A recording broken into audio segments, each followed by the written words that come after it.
അപ്പോൾ ഒരു കാര്യം ഉറപ്പാണ്, അവിടെ സാമ്പത്തികമായിട്ടുള്ളൊരു അസമത്വം വളരെ കൃത്യമായിട്ട് അവിടെ നിലനിൽക്കുന്നുണ്ട്.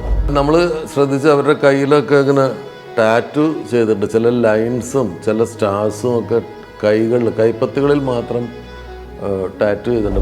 മനുഷ്യൻ്റെ 3 ഘടകങ്ങളെയാണ് റെപ്രസെൻ്റ് ചെയ്യുന്നത്: ആത്മാവ്, ശരീരം, സ്വഭാവം.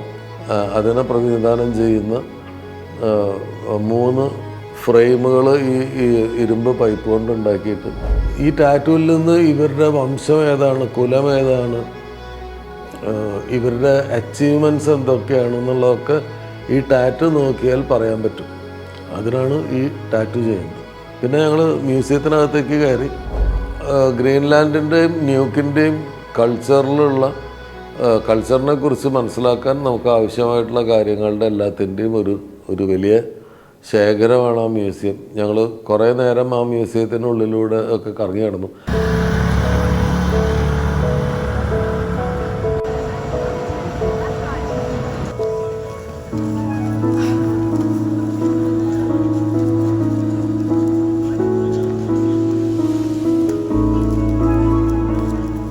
ഞങ്ങൾക്കിനി കാണാനുള്ളത് നാഷണൽ മ്യൂസിയമാണ്, ഗ്രീൻലാൻഡിൻ്റെ നാഷണൽ മ്യൂസിയമാണ്. അത് നൂക്കിൽ ഞങ്ങൾ താമസിക്കുന്ന ഹോട്ടലിൽ നിന്ന് നടന്നു പോകാവുന്ന ദൂരത്തായിരുന്നു. ഇപ്പം യാത്രികരെല്ലാവരും നടന്ന് ആ മ്യൂസിയത്തിനടുത്തേക്ക് പോയി. മ്യൂസിയം തുറക്കാൻ കുറച്ച് സമയം കൂടി ഉണ്ട്. തുറക്കാനല്ല, ഓൾറെഡി തുറന്നുണ്ട്. പക്ഷേ ഞങ്ങളുടെ ഗൈഡ് എത്തിയിട്ടില്ല. അതൊരു പെൺകുട്ടിയാണ്. പുള്ളിക്കാരി അവിടെ ഒരു യൂണിവേഴ്സിറ്റിയിൽ പഠിക്കുകയും ചെയ്യുകയാണ്. അപ്പോൾ അവർ വരാൻ വേണ്ടിയിട്ട് ഞങ്ങൾ വെയിറ്റ് ചെയ്യുന്ന സമയത്ത് അതൊരു ജംഗ്ഷൻ പോലത്തെ ഒരു സ്ഥലമാണ്. അവിടെ കുറച്ച് ആർട്ട് വർക്കുകൾ കാര്യങ്ങളൊക്കെ ഉണ്ട്. കുറച്ച് ആർട്ട് വർക്കുകളെ കുറിച്ച് നമ്മൾ കഴിഞ്ഞ എപ്പിസോഡിൽ പറഞ്ഞു. പിന്നെ അവിടെ ഉള്ള ഒരു ഭംഗിയുള്ള 3 സ്റ്റെമ്മുകൾ നിൽക്കുന്ന പോലെയുള്ള ഒരു ആർട്ട് വർക്കാണ്. ആ ആർട്ട് വർക്ക് ഇനുസുക്ക് എന്നാണ് അതിൻ്റെ പേര്. ഇനുസുക്ക് ഗ്രീൻലാൻഡിന് അവരുടേതായിട്ടുള്ള സ്വയംഭരണം കിട്ടിയ അതിൻ്റെ ഓർമ്മയ്ക്ക് വേണ്ടി ഉണ്ടാക്കിയിട്ടുള്ളൊരു ശില്പമാണ്. 2009 ആ ശില്പം സ്ഥാപിക്കപ്പെട്ടത്. അതിൻ്റെ ഈ 3 സ്റ്റെമ്മുകൾ പ്രതിനിധാനം ചെയ്യുന്നത് ഗ്രീൻലാൻഡിൻ്റെ 3 പ്രൊവിൻസുകളെയാണ്. ഈസ്റ്റ്, വെസ്റ്റ്, സൗത്ത് പ്രൊവിൻസുകൾ. ഈ 3 പ്രൊവിൻസുകളുടെ യൂണിറ്റീനെയും അവർ തമ്മിലുള്ള എന്താ പറയണ്ടത് സഹകരണത്തിൻ്റെയും ഒക്കെ പ്രതീകമാണ് ഈ ഇനുസുക്ക് സ്റ്റാച്യു. നീൽ മോഡ്സ്ഫെൽഡ് എന്ന് പറയുന്ന ആളാണ് ഈ ഇനുസുക്കിൻ്റെ ക്രിയേറ്റർ.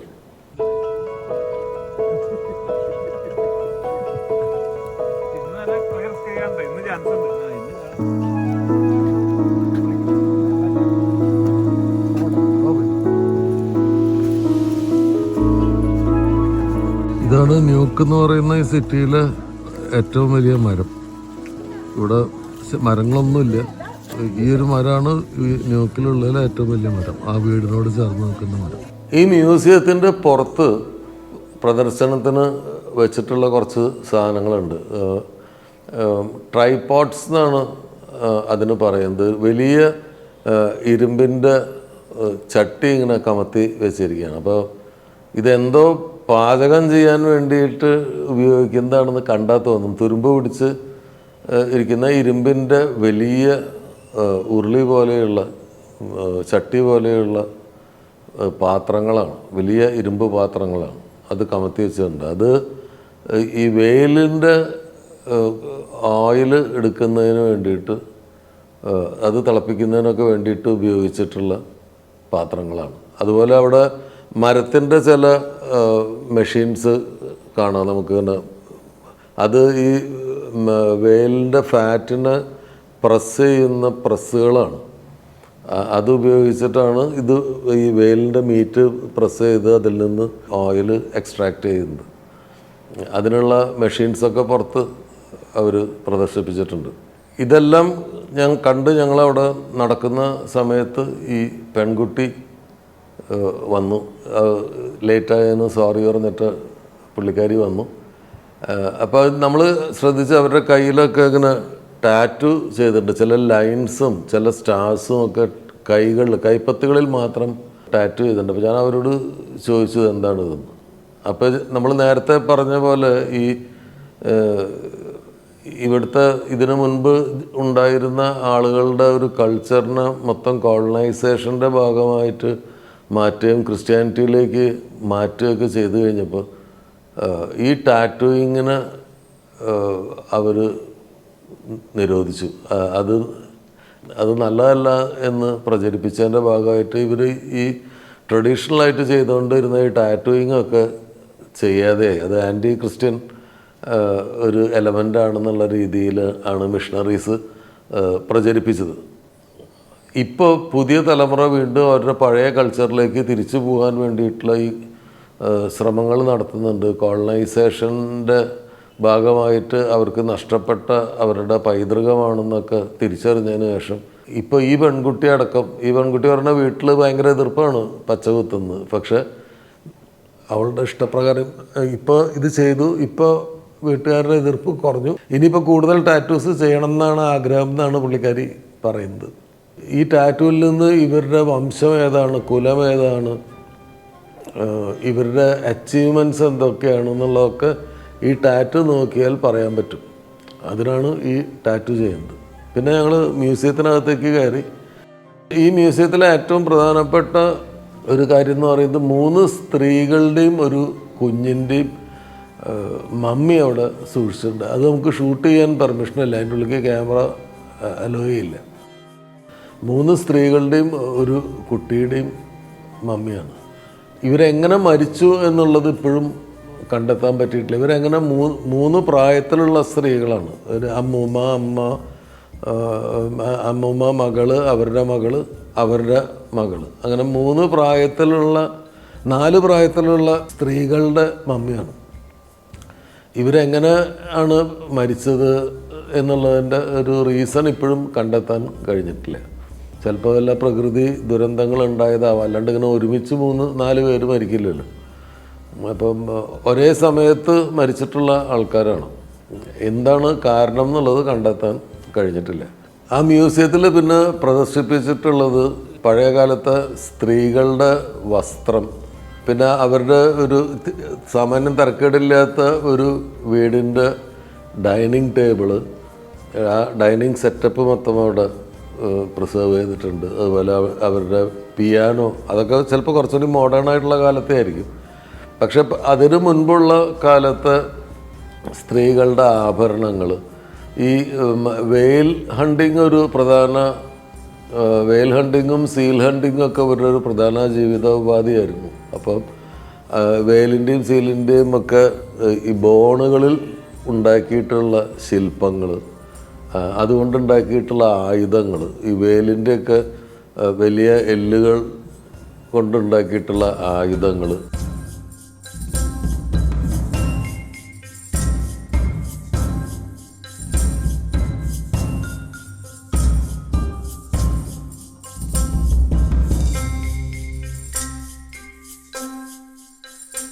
പുരുഷന്മാരുടെയും സ്ത്രീകളുടെയും വസ്ത്രങ്ങൾ, ആ കാലത്തെ വസ്ത്രങ്ങൾ. ഇവർ മെയിൻ ഒരു കാര്യം ഫിഷിംഗ് ആയിരുന്നു. അപ്പോൾ ആ ഫിഷിങ്ങിന് പോകുന്ന ബോട്ടുകളുടെ മാതൃകകൾ, പഴയ കാലത്ത് ഈ നമ്മൾ കനോയിങ് ഒക്കെ ചെയ്യുന്ന പോലെയുള്ള ഒരാൾക്കുള്ളിലേക്ക് ഇരുന്നാൽ അയാൾ മറിയാതിരിക്കാൻ എന്നുള്ള സൗകര്യം മാത്രമുള്ള കൊച്ചു വള്ളങ്ങൾ, പിന്നെ ക്രിസ്ത്യാനിറ്റി വന്നതിന് ശേഷമുള്ള ക്രോസുകൾ, ആ ക്രോസുകളുടെയൊക്കെ അടിഭാഗം, താഴേക്കുള്ള ഭാഗം ഇങ്ങനെ നീണ്ട് കൂർത്തിട്ടാണ്. അപ്പോൾ അതെവിടെയെങ്കിലും തറച്ച് വയ്ക്കാനൊക്കെ വേണ്ടിയിട്ട് ഉപയോഗിച്ചിട്ടുള്ളതായിരിക്കാം അങ്ങനത്തെ കുരിശുകൾ. ചില ഈ നമ്മളെ കൂമൻ എന്ന് പറയുന്ന അതിനെയൊക്കെ സ്റ്റഫ് ചെയ്തത്, അവിടെയുള്ള ഉള്ള ഈ സ്ഥലങ്ങളിൽ ജീവിക്കുന്ന മൃഗങ്ങളുടെ തലകൾ, വേട്ടയാടിയ മൃഗങ്ങളുടെ തലകൾ, ചില സമുദ്രത്തിലുള്ള പക്ഷികളുടെ സ്റ്റഫ്ഡായിട്ടുള്ള രൂപങ്ങൾ, ബേസിക്കലി ഇവരുടെ കൾച്ചറിൻ്റെ ഓർമ്മകൾ ഉണർത്തുന്ന എല്ലാ സാധനങ്ങളും.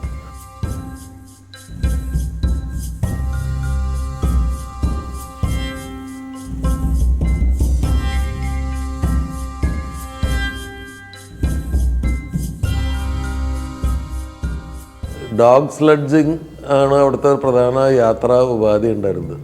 നായ്ക്കൾ വലിക്കുന്ന സ്ലഡ്ജ്, മരത്തിൻ്റെ സ്ലഡ്ജ്, ആ സ്ലഡ്ജുകളുടെ മിനിയേച്ചർ മോഡൽസ് അവിടെയുണ്ട്. പിന്നീട് ആധുനിക കാലത്തേക്ക് വരുമ്പോൾ നേരത്തെ ഉപയോഗിച്ചിരുന്ന കുന്തവും കത്തിയും വാളിലും ഒക്കെ പകരം പിന്നീട് പിൽക്കാലത്ത് ഉപയോഗിച്ച തോക്കുകൾ, അത് മിക്കവാറും ഈ കോളനൈസേഷൻ്റെ ഭാഗമായിട്ട് ഗ്രീൻലൻഡിലേക്ക് വന്ന ആയുധങ്ങളാണ്. പിന്നെ മാസ്കുകൾ, അവരുടെ ട്രഡീഷണലായിട്ടുള്ള റിച്വൽസിന് വേണ്ടിയിട്ടൊക്കെ ഉപയോഗിക്കുന്ന വുഡൻ മാസ്കുകൾ. പിന്നെ അവർക്കിടയിലുണ്ടായിട്ട് ഉള്ള വിനോദത്തിന് വേണ്ടിയിട്ട് അവർ ചെയ്തിരുന്ന ദ്വന്ദ്വ യുദ്ധങ്ങളുടെ പ്രതിമകൾ, 2 പേര് തമ്മിലുള്ള ദ്വന്ദ്വയുദ്ധം 3-4 പേർ ചേർന്ന് നടത്തുന്ന ദ്വന്ദ്വയുദ്ധങ്ങളുടെയൊക്കെ പ്രതിമകൾ. പിന്നെ ആ കാലത്തെ ഭക്ഷണ സാധനങ്ങളൊക്കെ സൂക്ഷിക്കുന്ന, പാക്ക് ചെയ്ത് സൂക്ഷിക്കുന്ന രീതി, അതിൻ്റെയൊക്കെ മോഡൽസ്, ആ കാലത്തെ വസ്ത്രവും മേക്കപ്പും ഒക്കെ ചെയ്തിട്ടുള്ള പുരുഷന്മാരുടെയും സ്ത്രീകളുടെയും പെയിൻറ്റിങ്സ്. അങ്ങനെ ആ ഗ്രീൻലാൻഡിൻ്റെയും ന്യൂക്കിൻ്റെയും കൾച്ചറിനെ കുറിച്ച് മനസ്സിലാക്കാൻ നമുക്ക് ആവശ്യമായിട്ടുള്ള കാര്യങ്ങളുടെ എല്ലാത്തിൻ്റെയും ഒരു വലിയ ശേഖരമാണ് ആ മ്യൂസിയം. ഞങ്ങൾ കുറേ നേരം ആ മ്യൂസിയത്തിനുള്ളിലൂടെ ഒക്കെ കറങ്ങി നടന്നു. അതൊരു വെയർ ഹൗസാണ്. ശരിക്കുള്ള നമ്മളുടെ മ്യൂസിയങ്ങളുടെ രീതിയിൽ രൂപകൽപ്പന ചെയ്തിട്ടുള്ളല്ലോ. ഒരു വെയർ ഹൗസ് ഉണ്ടാക്കിയിട്ട് അതിനുള്ളിൽ ഈ സാധനങ്ങളൊക്കെ സൂക്ഷിച്ചു വയ്ക്കുക എന്നുള്ളതാണ് ചെയ്തിട്ടുള്ളത്. അങ്ങനെ മ്യൂസിയം എല്ലാം കണ്ടു കഴിഞ്ഞ് ആ മ്യൂസിയത്തിനുള്ളിൽ ചില ഫിലിം പ്രൊജക്ഷനൊക്കെ ഉണ്ട്, ഡോക്യുമെൻ്ററി പ്രൊജക്ഷനൊക്കെ ഉണ്ട്, പഴയകാല ജീവിതത്തിൻ്റെയും പിക്ചറൈസ് ചെയ്തിട്ട് അത് അവിടെ വീഡിയോ പ്രദർശിപ്പിക്കുന്നുണ്ട്.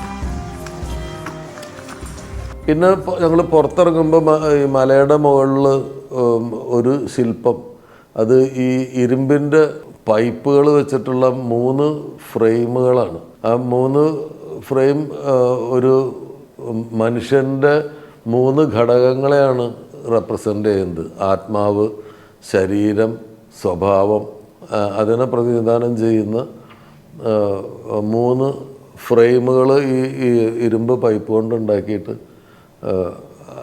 അതൊരു പ്രത്യേക രീതിയിൽ സെറ്റ് ചെയ്തിട്ടുള്ള 3 ചതുരങ്ങൾ ഒന്നിൻ്റെ ഉള്ളിൽ മറ്റൊന്നായിട്ട് ഫിക്സ് ചെയ്ത് വെച്ചിട്ടുള്ളൊരു മോഡൽ. പുറത്തിറങ്ങി കഴിഞ്ഞപ്പോഴേക്കും വൈകുന്നേരമായി. അപ്പം മഞ്ഞുള്ള ദിവസമാണ് അന്ന്. മൂടൽ മഞ്ഞ് ഇങ്ങനെ നമ്മളൊരു കുന്നിൻ്റെ മുകളിലേക്ക് നടന്നു കയറി താഴേക്ക് നോക്കുമ്പോൾ താഴ്വരയിലുള്ള വീടുകളുടെ മീതെ കൂടെയൊക്കെ ഒരു കർട്ടൻ പോലെ മഞ്ഞ് ഇങ്ങനെ നീങ്ങിപ്പോകുന്നത് നമുക്ക് കാണാമായിരുന്നു.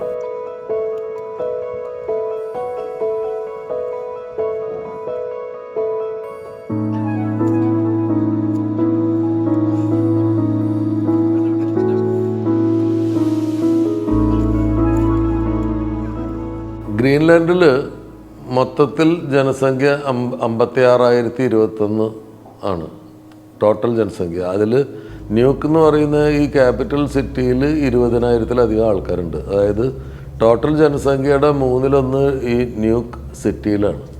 ഈ സിറ്റിയിൽ ഞങ്ങളൊരു ലഞ്ചിനൊരു സ്ഥലത്ത് പോയി. പക്ഷെ ബ്രേക്ക്ഫാസ്റ്റ് കഴിഞ്ഞിട്ട് അധികം നേരം കഴിഞ്ഞിട്ടില്ലാത്തതുകൊണ്ട് ആർക്കും വിശപ്പില്ലായിരുന്നു. അപ്പോൾ എല്ലാവരും അവിടുന്ന് പാക്കറ്റുകളിൽ ഭക്ഷണം, അപ്പം അവർ കഴിക്കാതെ എല്ലാവരും എഴുന്നേറ്റ് പോകാൻ നേരത്ത് ഞാൻ പറഞ്ഞു എന്തായാലും നമ്മൾ പേ ചെയ്യണം.